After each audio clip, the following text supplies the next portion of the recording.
Success is not an easy thing to achieve. You need to be prepared to fight for it. Success and excellence in our personal and professional lives come down to our seemingly insignificant daily choices.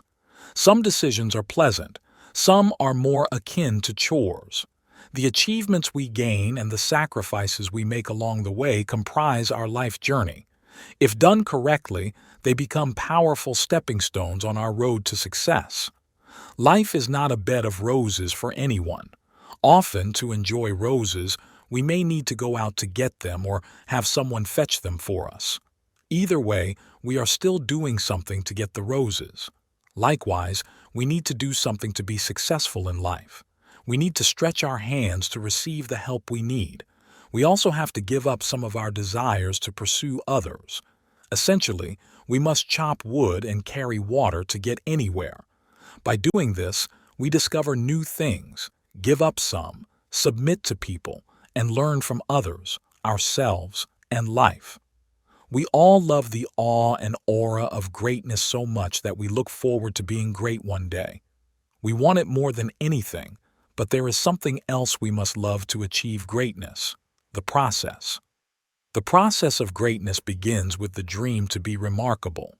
Fantasizing about being magnificent is the easiest part. We imagine without any stress.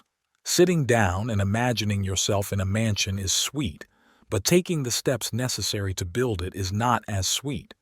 We must wake up from those dreams and take the essential step toward greatness: action. You can never be great without chopping wood and carrying water. There's no house without foundation. Wood and water mean different things to different people. It may be writing more for some, while for others it is taking a course, reading a book, or going on a trip.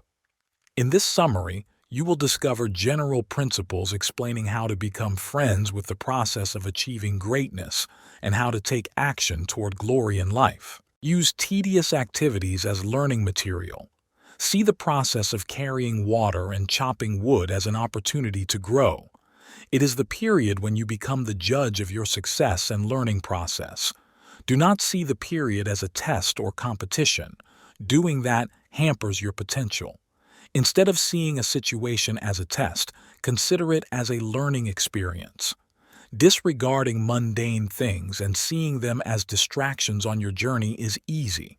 They might seem tedious, annoying, and even frightening to you, but the truth is, they are an essential part of your road to success and hold teaching value. To maximize your time doing the ordinary, you must identify what wood or water you need to carry. Knowing the right thing will help you make the best of the period. Your water or wood may be you working under someone.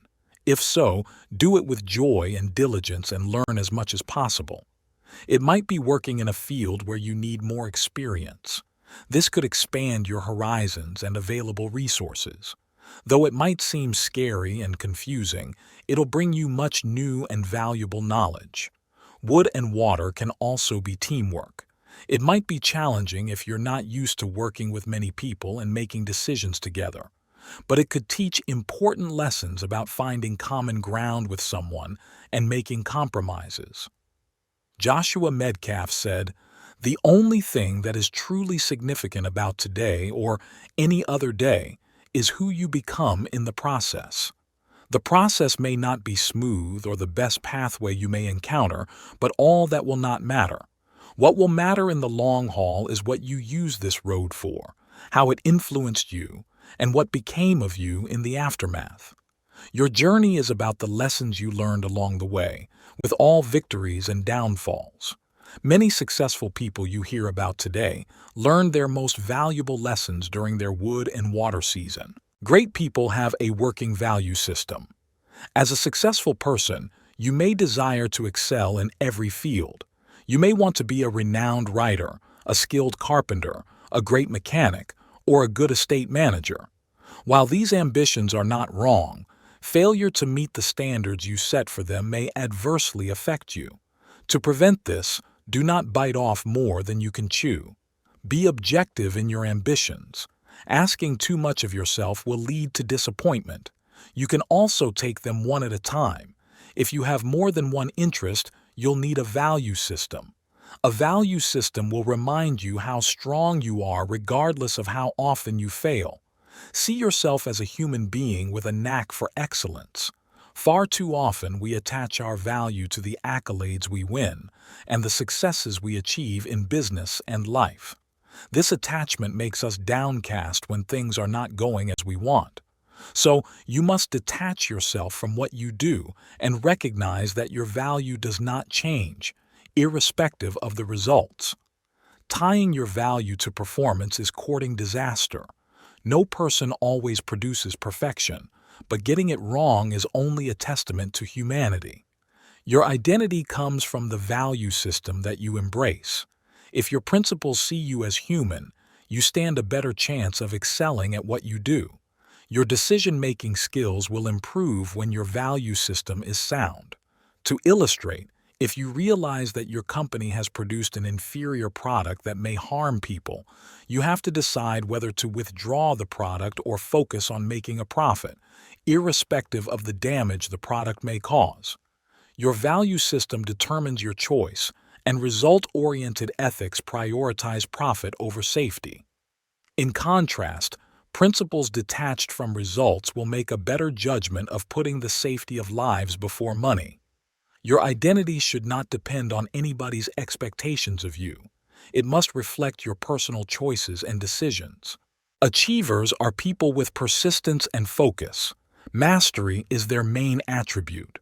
Worthwhile goals become a reality only when you repeatedly act toward achieving those goals.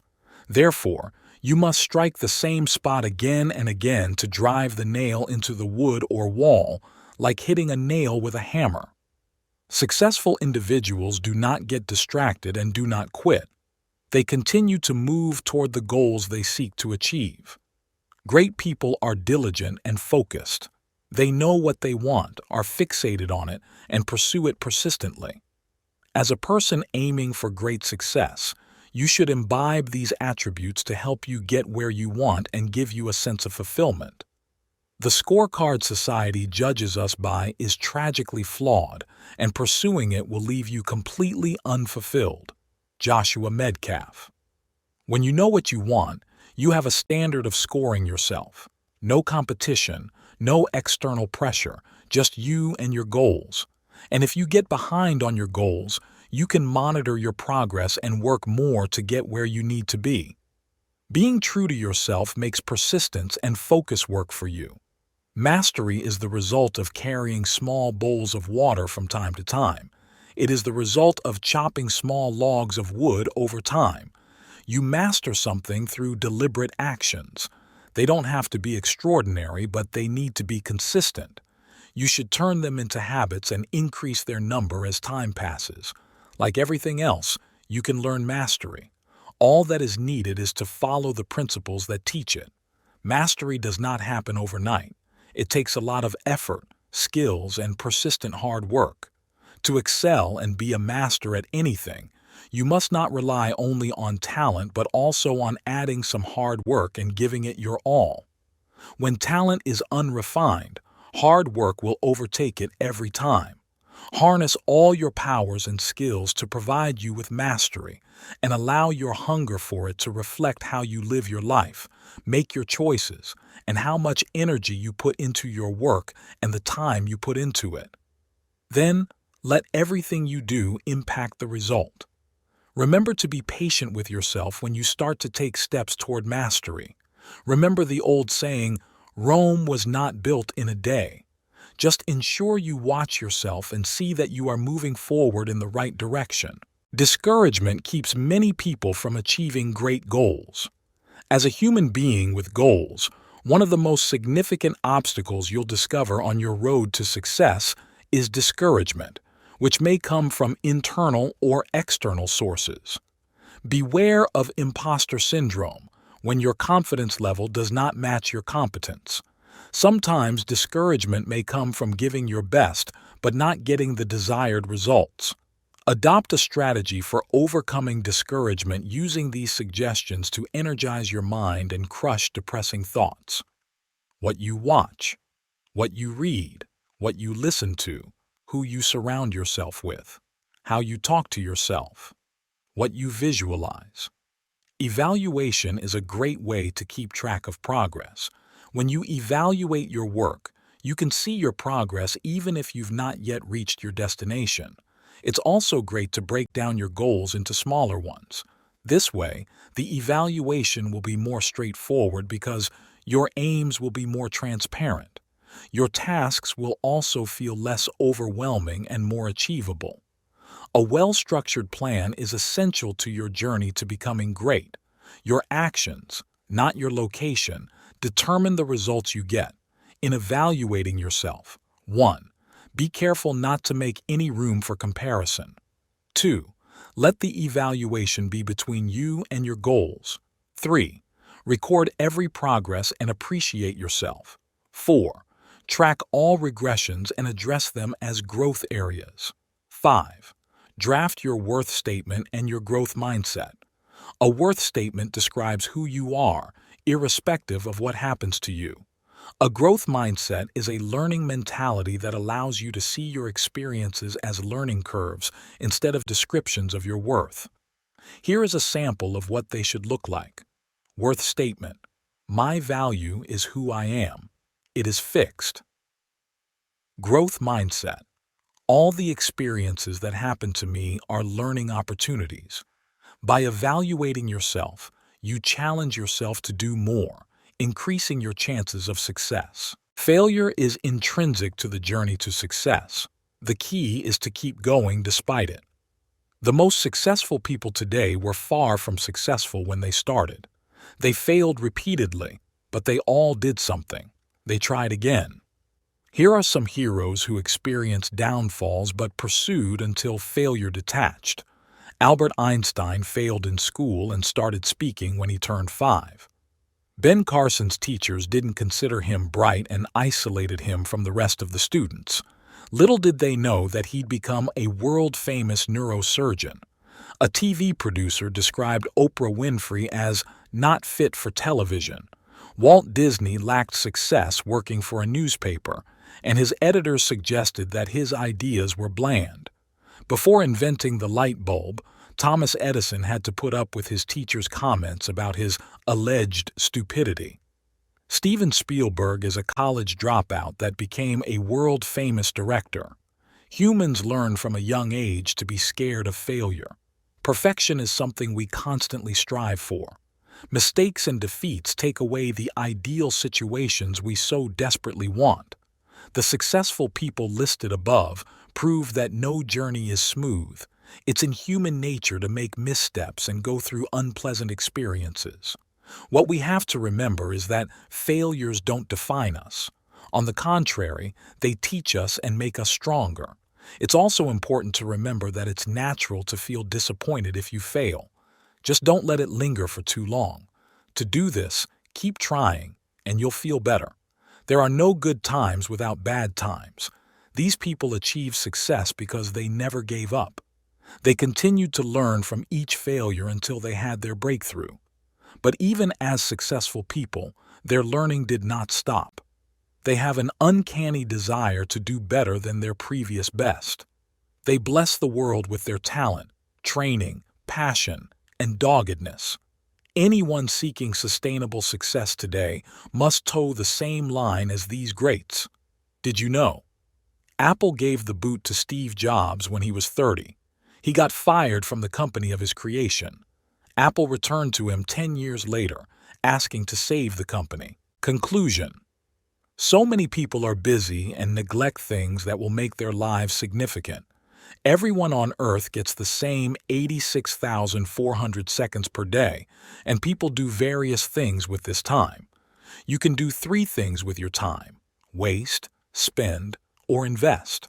In real life, urgent things will continue to show up to prevent us from doing what is essential. But how we use time becomes the determinant of success. If you're doing what everyone else is doing, it won't matter how big your dreams are. You will get the results everyone else is getting. Be mindful of the people in your circle. Interact with those who add value to your life. They may be people you cannot see physically, but can access electronically through audio messages and videos.